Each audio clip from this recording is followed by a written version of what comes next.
The World Space Week Association is the global coordinator for the World Space Week under the guidance of the United Nations Committee on the Peaceful Uses of Outer Space, COPUOS, and the United Nations Office for Outer Space Affairs. Every year, the World Space Week Association board chooses a theme. This year, the theme is Satellites Improve Life. New Zealand has joined its first official space mission as a country to combat climate change. It's called MethaneSat, and the Mission Control Center will be located here in New Zealand.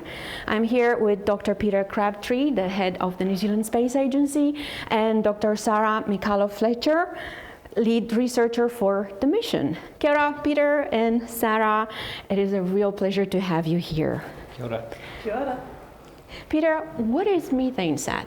So MethaneSat is a mission with the objective of sensing to, atmospheric methane concentrations, and so with the idea that we gain better information about those concentrations, and that will enable us to do, for people to make better decisions and to understand the phenomenon much better. Why has New Zealand chosen a partnership with the Environmental Defense Fund in the US for our first official space mission? Yeah, thank you. It's a good question. So there are two answers to that. So on the one hand, we were thinking about, prior to this, about doing something in the climate science area, and that being a really good objective for New Zealand, given our interest as a nation from a policy perspective and so on.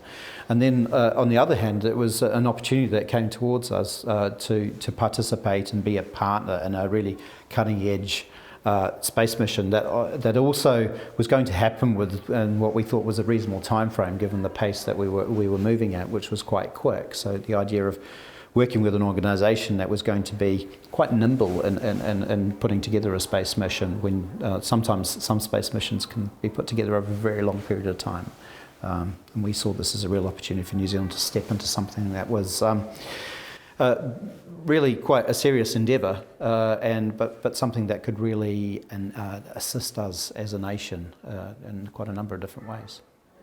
Let's cross over to Stephen Hamburg from EDF now.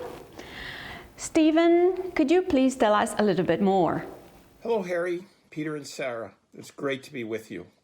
And it's great to have an opportunity to talk about MethaneSat, a mission that I'm passionate about. The idea of MethaneSat started a few years ago in conversations between Steve Woofsey, a professor at Harvard University, and myself, about the need to be able to collect methane flux data, how much methane was being emitted from around the world. And we didn't have that capacity. And without that knowledge, we really couldn't take advantage of the opportunity to reduce methane emissions because we didn't know where it was occurring. So we determined what we would need from a satellite, and then went to the technology experts and asked, could we push the envelope on the technology to build the capacity and fly it in space? And while we're pushing the envelope, that technology has evolved, and it is now possible. And MethaneSat is the product of that integration of new technology, innovative science, and the inversion technology that Steve has pioneered into a program that allows us to do the advocacy to bring that data to the rest of the world.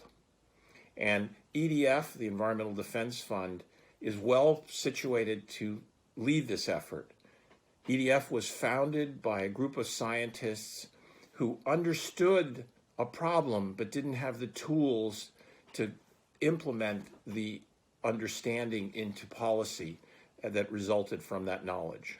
And that initial problem was the impacts of DDT on birds of prey in eastern United States. So they got together and formed the Environmental Defense Fund, hired a lawyer, and then using their science went to look at and implement the needed ban on DDT, which was implemented in the early 1970s. So with methane emissions from the oil and gas industry, we understand the impact it's having on the climate, but we didn't have the tools to bring that data and understanding to the many oil and gas producing regions of the world so that we could reduce those emissions and greatly slow the rate of warming. methane sat is very different than many other missions in that, as I mentioned, we started with the problem and then went to look at the solutions in that could the technology provide the data necessary to address that problem. We built an amazing team led by Tom Ingersoll, who comes out of the commercial space community, of people who are really committed to ensuring that we can use space technology to help society address one of the biggest crises we've ever faced, which is climate change. And so by getting the best of the space technology community together with the best of the scientific community, and then in partnership with New Zealand, which has been an incredible opportunity to really push this mission forward fast and implement it effectively.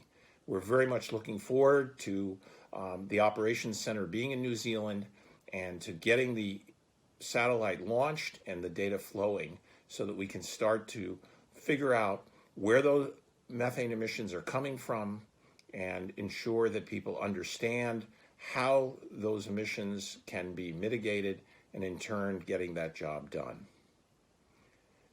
New Zealand is a wonderful partner in that there is a real commitment to bringing good science to bear on the needs of society writ large, and that is the mission of EDF. And so we're really very pleased to have the partnership with the New Zealand government and the science community.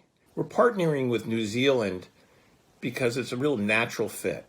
The focus of the Ministry for Business, Innovation, and Employment on the use of science to help improve New Zealand society and the well-being of your citizens fits wonderfully into the objectives of this mission and to the DNA of EDF as an organization for this 50 plus years.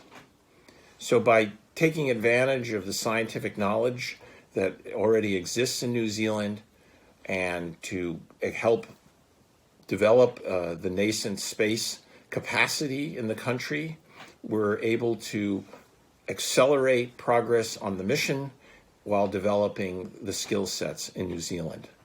It's a partnership that we very much value and are confident will persist and enhance the work we're doing together over the coming years. Thank you, Stephen. I have a couple of questions for Sarah. What is novel about this satellite mission? So many things. It's an amazing mission. I mean, for me, on the technical side, there are two big things. One is that it's the first time we're going to have a satellite flying in the sky that's going to be able to measure methane with the kind of precision we'd expect to have if someone on my team tried to measure it with an instrument on the ground. That's extraordinary. The other thing is the spatial resolution. So this thing is going to capture a 200 by 200 kilometer scene. And within that scene, it's going to do a little raster scan at very high precision. So we'll be able to pick out exactly where those emissions are happening. But then on the policy side, it's the first satellites that's really been purpose designed to support and enable climate action. So there are two big things happening there. One is that they're going to have inverse modeling as part of the whole framework, which is the modeling tool you use to go from what the satellite measures, which is the concentration, to what you need for policy action, which is to know the emissions. So that's going to be happening, live throughout the satellite mission. And then in addition to that is the impact in communicating this quickly so that we can empower people to be able to reduce those emissions. Tell me, Sarah, what relevant expertise do we have here in New Zealand to contribute to methane sat science? Well, we have quite a bit going on in New Zealand. Like, New Zealand's been a leader in greenhouse gas measurements since before I was born. In fact, when I was a PhD student coming up at NOAA, which is kind of our opposite number in the US, NIWA was already famous to me for having the best methane isotopes almost anywhere in the world. And so we have this amazing rich history of these atmospheric measurements, both on the ground and also in the total air column. So you can imagine that you have a satellite, it's flying around, looking down, trying to measure things.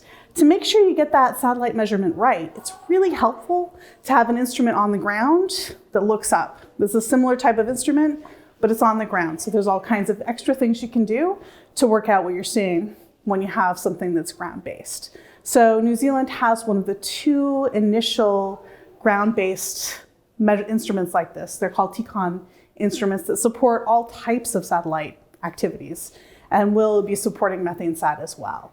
And then the third big thing is the modeling, right? So we have already a well-developed modeling framework that's operating at a very high resolution, where we'll be able to be right in there with that modeling to be able to turn those concentrations that we're seeing with satellite into the emissions we need to take policy action.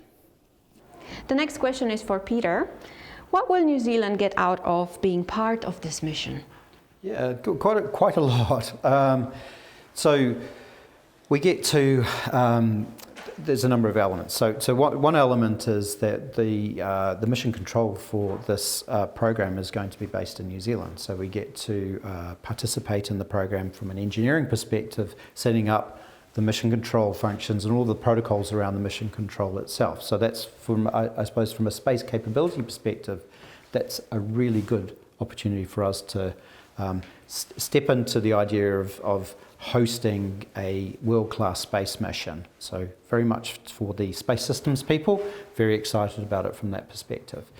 Then the other side of things is the science. And so it's really around the fact that we get to stand alongside some international partners like Harvard University and the Smithsonian and work with them on the science program. And so New Zealand's going to lead the agricultural emissions side of that, and with the US in particular focused on oil and gas emissions with methane emissions as well. So that gets us, we love the idea of international science partnerships that are operating at that level.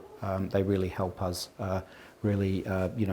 get more impact out of our science programs. So those are those 2 elements. And then really the third bit is from a policy perspective, is New Zealand being able to make better informed decisions when we come to thinking around our own climate policies and so on. Sarah, what are your plans for working with the Harvard team working on oil and gas industry methane? All right, so another thing about MethaneSat we haven't talked about is that it was purpose designed to be able to tackle anthropogenic emissions, mostly from oil and gas. And that's because these are really the low-hanging fruits of climate action. If you tell people where a leak is, because it's usually an accidental leak, then you have a really good chance that those people are going to be excited to go fix that leak and reduce our methane. But there's this tremendous opportunity to be able to use the same data that are designed to be able to detect these oil and gas leaks for agricultural problems. So we also have agricultural emissions of methane from sheep, cows, rice paddies, those types of things. And the aim of the New Zealand-based science project is to develop the capability to use these data to detect those agricultural emissions, not only giving New Zealand some of the best information anywhere in the world about our agricultural emissions, but also helping to design a framework for how the international team can pick other places they might want to look at and target to support climate action there. Peter, the theme of World Space Week this year is Satellites Improve Life. What other satellite activities is the New Zealand Space Agency involved in? Yeah.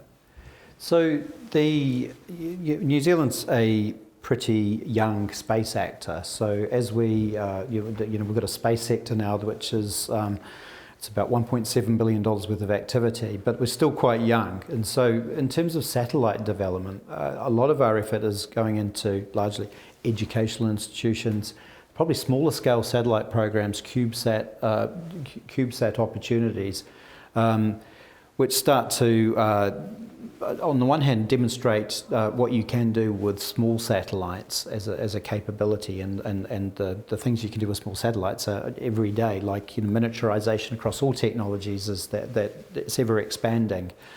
We're also really interested from a government perspective as what are the government's needs that can be better addressed through satellites. So that is, and so really at the moment we've got spending a lot of time across government working with lots of agencies that have an interest in, and have for a long time often used Earth observation, but it's really about New Zealand government being a super user of satellites. And I think over time that will lead us to getting clearer about which areas we want to invest in particular when it comes to the satellite capabilities. So we're on a journey at the moment. And would you like to see New Zealand making greater use of satellite data? Yeah, absolutely. And I think it's quite a challenge for a lot of people who have not been exposed to the possibilities of this. And there are lots of things that we do that at the moment we might be on Earth and we might measure in certain ways, and it's quite labour intensive and resource intensive. But also, the issue around frontier technologies like this is that they push the boundaries of what might be possible. So so what if from space you could every day you could track, or every week you could track about whether we were winning the battle against possums in our conservation estate, and suddenly on your desktop you've got machine, AI robots essentially being able to tell you that those species are thriving or not thriving. And so we're interested in that. We're seeing those kinds of possibilities all over the place, and I suppose it's a question of getting in a sense, the customers or potential users to understand that that is a real possibility, and on the other hand, that we fast track our technology development so that we can actually give people these types of solutions. It's really, really exciting time. Well, this is what World Space Week is all about as well, bringing space technology here to people on Earth. So we are on a very good path. Yeah, absolutely. Well, thank you very, very much, Peter and Sarah, for your time and for coming here, and happy World Space Week. Thank you. Thank you.